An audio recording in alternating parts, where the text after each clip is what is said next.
Ce déplacement, d'abord, il a été préparé minutieusement par Nicolas Hulot, qui est envoyé spécial pour la protection de la planète. Quel sens a-t-il pour vous, Yannick Jadot? C'est le sens effectivement de commencer à faire de la diplomatie climatique. On doit réussir la conférence à la fin de l'année, ce grand sommet sur le climat. C'est l'avenir de l'humanité qui est en jeu.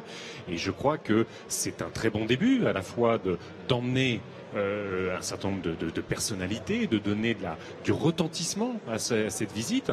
Les Philippines, c'est un des pays les plus touchés par le dérèglement climatique.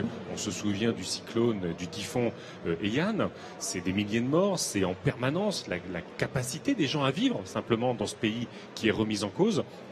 Donc c'est une visite très importante. Il faut absolument créer une dynamique pour la conférence de Paris. Vous savez que les négociations climatiques sont toujours compliquées. Vous savez que les processus onusiens sont parfois un peu déprimants. Donc il faut créer de l'enthousiasme, il faut créer de l'envie autour de la lutte contre le dérèglement climatique. Et la médiatisation est nécessaire. Emmener avec soi Bien sûr. deux grandes actrices, c'est aussi une manière de mettre tout cela en relief.